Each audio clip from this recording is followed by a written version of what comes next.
जैसा कि बच्चों हमने प्रीवियस वीडियो में कूलम्ब्स लॉ को पढ़ा था और समझा था। बेसिकली कूलम्ब्स लॉ आपको एक आइडिया देता है 2 पॉइंट चार्ज के बीच में जो इलेक्ट्रिक फोर्स एक्सर्ट करता है उस फोर्स की मैग्नीट्यूड की जो वैल्यू होगी वो किस किस पैरामीटर पे डिपेंड करेगी और कितनी होगी। ठीक, 2 पॉइंट चार्ज के बीच में जो इलेक्ट्रिक फोर्स लग रहा है वो कितना लग रहा है। लेकिन कूलम्ब्स लॉ आपको ये नहीं बताता है कि वो फोर्स क्यों लग रहा है, उसकी मैकेनिज्म को डिफाइन नहीं करता, उसके कंसेप्ट को डिफाइन नहीं करता। ठीक, देखिए जब भी 2 पॉइंट चार्ज कुछ दूरी पर रखे गए और उनके बीच में इलेक्ट्रिक फोर्स लगा, उनके बीच में क्या लगा, इलेक्ट्रिक फोर्स लग रहा है। ठीक, अब ये 2 चार्ज क्या है, विदाउट कंटेक्ट, इनके बीच में कोई भी कंटेक्ट नहीं, कोई भी डायरेक्ट कंटेक्ट नहीं है, उसके बावजूद भी इलेक्ट्रिक फोर्स क्या कर रहा है, एक्सपीरियंस कर रहा है। तो जाहिर सी बात है ये इलेक्ट्रिक फोर्स के पीछे कुछ ना कुछ मैकेनिज्म होगी, कोई ना कोई कंसेप्ट होगा और वो कंसेप्ट, वो मैकेनिज्म आपको इलेक्ट्रिक फील्ड बताती है। ठीक, basically electric field represent the concept of या mechanism of electric force. Electric force के मैकेनिज्म को इलेक्ट्रिक फील्ड क्या करती है, डिस्क्राइब करती है। ठीक, अच्छा, अब ये जो इलेक्ट्रिक फोर्स है वो कहलाता है एक्शन एट डिस्टेंस फोर्स। कौन सा फोर्स कहलाता है, action at distance, because without direct contact ये फोर्स क्या कर रहा है, एक्सर्ट कर रहा है। चलिए अब हम इलेक्ट्रिक फील्ड को समझते हैं। देखिए इलेक्ट्रिक फील्ड को समझने के लिए हमें एज्यूम करना होगा एक चार्ज हमें क्या करना होगा, एज्यूम करना होगा। चलिए हमने चार्ज एज्यूम कर लिया, क्यों, ये पॉजिटिव चार्ज है। ठीक, या फिर कोई चार्ज बॉडी, अगर आपका कोई चार्ज हो या कोई चार्ज बॉडी हो तो बच्चों वो एक इन्वायरमेंट क्रिएट करती है, अपने सराउंडिंग में एक इन्वायरमेंट क्रिएट करती है जिसे हम कह सकते हैं इलेक्ट्रिकल इन्वायरमेंट। और उस इन्वायरमेंट के अंदर अगर कोई दूसरा चार्ज आता है तो उस चार्ज पे क्या होगा, फोर्स एक्सपीरियंस होगा। ठीक, और कोई दूसरा चार्ज जो है वो उस इलेक्ट्रिकल इन्वायरमेंट के बाहर हो तो उस पर कोई भी फोर्स एक्सपीरियंस नहीं होगा। ठीक, चलिए हमने एज्यूम कर लिया चार्ज क्या है, प्लस क्यू चार्ज है। अब इस चार्ज की वजह से एक इन्वायरमेंट क्रिएट होगा, सराउंडिंग में एक इन्वायरमेंट क्रिएट होगा। ठीक, अब देखिए इस चार्ज की वजह से एक इलेक्ट्रिकल इन्वायरमेंट क्रिएट हो रहा है तो इस चार्ज को हम नाम देते हैं सोर्स चार्ज। कौन सा charge, source charge. Basically it creates electrical environment. ठीक, चलिए अब इस इलेक्ट्रिकल इन्वायरमेंट में कोई दूसरा चार्ज अगर आएगा तो उस पर क्या एग्जर्ट होगा, इलेक्ट्रिक फोर्स एग्जर्ट होगा। हम सपोज करते हैं एक चार्ज क्यू नॉट जो कि प्रेजेंट है इसके इलेक्ट्रिकल इन्वायरमेंट में। तो अब इस क्यू नॉट पे इस सोर्स चार्ज की वजह से एक फोर्स एक्सपीरियंस होगा। क्या एक्सपीरियंस होगा, एक फोर्स एक्सपीरियंस होगा। उस फोर्स को हम कहते हैं इलेक्ट्रिक फोर्स एक्सपीरियंस होगा। लेकिन बच्चों इस चार्ज की वजह से इस सोर्स चार्ज की पोजीशन पे कोई भी डिस्टर्बेंस नहीं आना चाहिए। बेसिकली जो हम इलेक्ट्रिक फील्ड डिफाइन कर रहे हैं इस चार्ज की इलेक्ट्रिक फील्ड डिफाइन कर रहे हैं। ठीक, तो इलेक्ट्रिक फील्ड आप समझ सकते हैं इलेक्ट्रिक फील्ड किसे कहते हैं। इलेक्ट्रिक फील्ड बेसिकली कोई भी चार्ज हो, ठीक, या कोई चार्ज बॉडी हो या फिर आपको ये कोई सोर्स चार्ज है, उस सोर्स चार्ज की वजह से सराउंडिंग में एक रीजन क्रिएट होता है जिसको हम कहते हैं इलेक्ट्रिकल रीजन। ठीक, उस रीजन में कोई दूसरा चार्ज अगर आएगा तो उस चार्ज पे क्या होगा, एक इलेक्ट्रिक फोर्स एक्सपीरियंस होगा। किसकी वजह से, जिस चार्ज ने उस इन्वायरमेंट को क्रिएट किया। ठीक, और वो जो दूसरा चार्ज आ रहा है वो चार्ज सोर्स चार्ज को डिस्टर्ब नहीं करेगा जो उस इन्वायरमेंट चार्ज को क्या किया है, क्रिएट किया हो। तो अब जहां तक इस चार्ज पे जहां तक इलेक्ट्रिक फोर्स लग रहा है हम कहेंगे कि इस चार्ज की वहां तक क्या है, इलेक्ट्रिक फील्ड है। उस चार्ज क्या, वहां तक रीजन। ठीक, इसी को हम कहते हैं इलेक्ट्रिक फील्ड।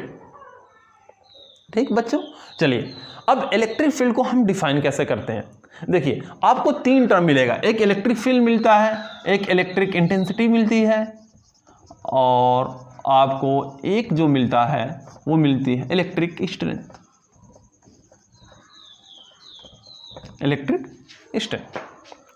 देखिए तीनों चीज सेम।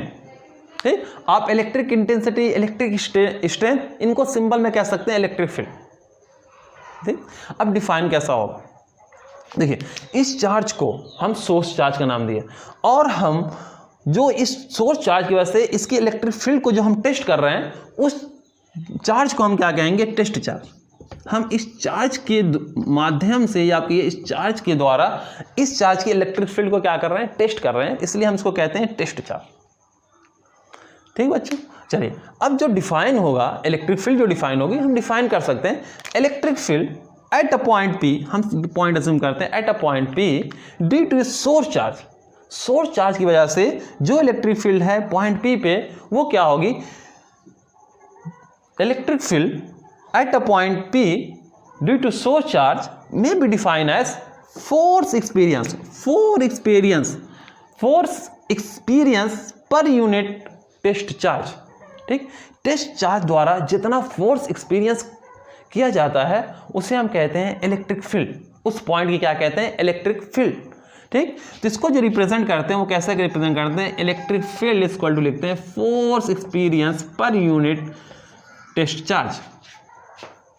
ठीक बच्चों, अच्छा हमने बताया कि ये जो टेस्ट चार्ज है इसकी वैल्यू क्या होती है, बहुत ही स्मॉल होती है, इसलिए इलेक्ट्रिक फील्ड को रिप्रेजेंट करते हैं electric field limit Q tends to 0 F by Q naught. Basically limit Q tends to 0 ये आपको क्या आइडिया देती है, ये आपको ये शो कर रही है कि जो ये टेस्ट चार्ज है वो क्या है, उसकी वैल्यू बहुत ही छोटी Q नॉट टेंस टू 0।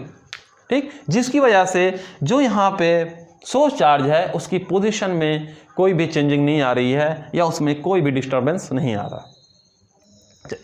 अब देखिए बच्चों, इलेक्ट्रिक फील्ड क्या होती है, वेक्टर क्वांटिटी होती है, डायरेक्शन पे डिपेंड करती है, इसके पास डायरेक्शन होता है। इलेक्ट्रिक फील्ड के पास क्या होता है, डायरेक्शन होता है, जैसे फोर्स के पास डायरेक्शन होता है। तो इस फार्मूले हमने क्या लगा दिया, एक एरो लगा दिया।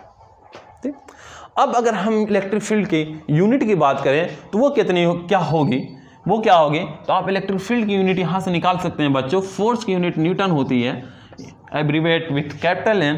चार्ज की यूनिट कूलम होती है, एब्रीवेट विथ कैपिटल C। और जो यूनिट हो जाएगी वो क्या हो जाएगी, न्यूटन कूलम इनवर्स। तो जो यूनिट होगी बच्चों वो क्या होगी, न्यूटन कूलम इनवर्स। ये इलेक्ट्रिक फील्ड की क्या होगी, यूनिट होगी। चलिए अगर हमें डिफिनेशन लिखनी हो इलेक्ट्रिक फील्ड की, वो कैसे हम लिख सकते हैं बच्चों, देखिए कैसे लिख सकते हैं।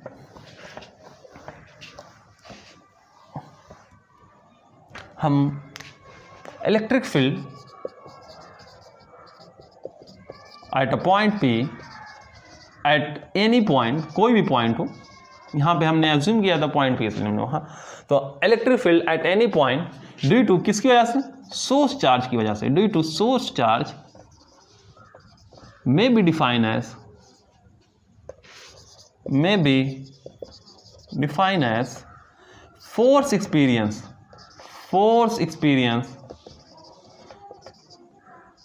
per unit टेस्ट चार्ज द्वारा जो फोर्स एक्सपीरियंस किया जा रहा है उस पॉइंट पे।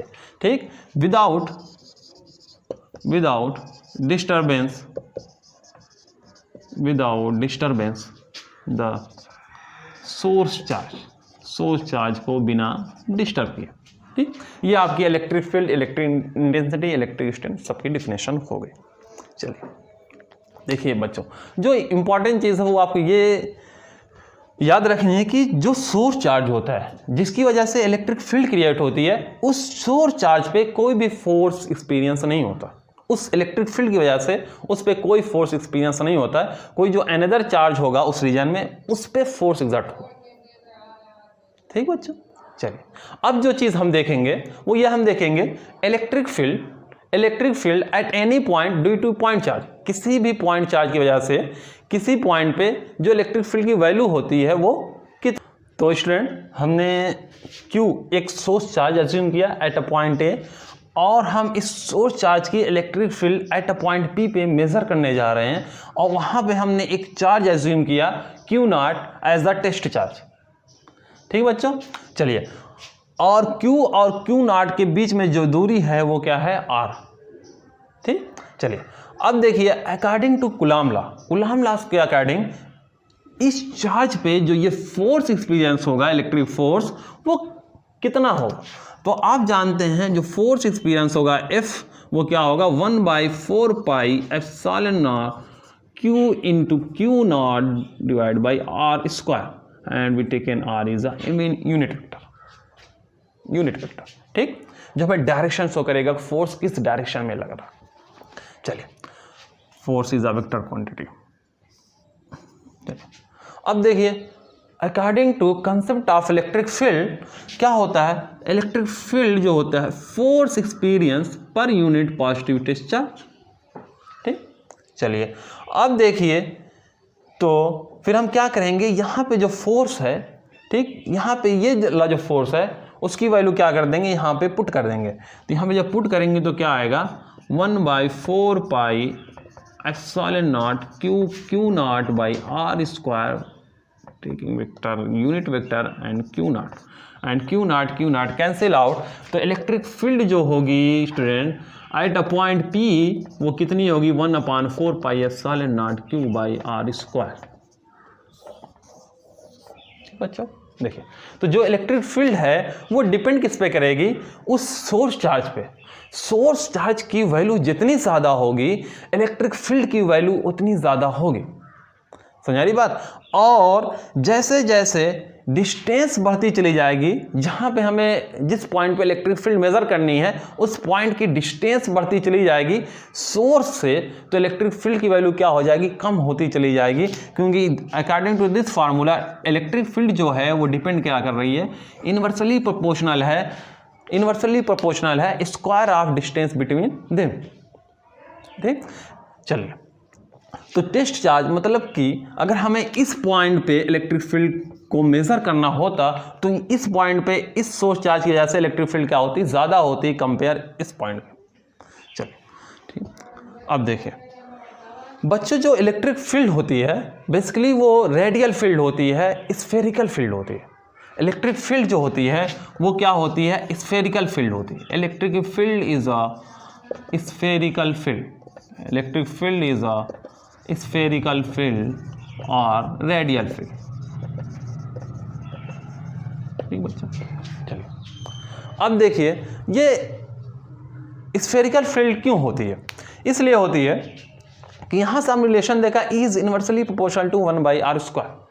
अगर हम जो सोर्स चार्ज हो, ठीक, किसी स्फीयर के सेंटर में रख दिया जाए, सोर्स चार्ज को किसी स्फीयर के सेंटर में रख दिया जाए, ठीक, तो उस स्फीयर के हर एक बाउंड्री पे जो पॉइंट होगा और सारे पॉइंट पे जो इलेक्ट्रिक फील्ड की वैल्यू होगी वो क्या होगी, सेम होगी। क्यों? क्योंकि सेंटर से बाउंड्री की जो दूरी होगी स्फीयर की वो क्या होगी, सब क्या होगी, सेम होगी। तो स्टूडेंट इसलिए कहलाती है electric field is a spherical field. ठीक, अच्छा, रेडियल फील्ड इसलिए कहलाती है स्टूडेंट, जो यहाँ से इलेक्ट्रिक फील्ड का जो डायरेक्शन होगा वो बेसिकली क्या होगा, स्फीयर से क्या होगा, 90 डिग्री होगा। क्या बनाएगी, electric field line of force, जो हम अगली वीडियो में उसकी प्रॉपर्टीज के बारे में डिस्कस करेंगे। ठीक, वो यहाँ से सारी क्या बनाएंगी, 90 डिग्री बनाएंगे। ठीक, तो इलेक्ट्रिक फील्ड क्या होती है, स्फेरिकल फील्ड। ठीक, स्फीयर के हर एक रीजन पे जो इलेक्ट्रिक फील्ड होगी वो क्या होगी, सेम होगी। चलिए स्टूडेंट, आई होप आपने इलेक्ट्रिक फील्ड के कंसेप्ट को समझा होगा। अगर आपको ये वीडियो अच्छी लगी तो लाइक करें, सब्सक्राइब करें हमारे चैनल को अगर आप इस चैनल पे नए हैं। ठीक, और ज़्यादा से ज़्यादा बच्चों के साथ शेयर करें। चलिए स्टूडेंट, जो हमारी अगली वीडियो होगी वो होगी प्रॉपर्टीज़ ऑफ इलेक्ट्रिक लाइन।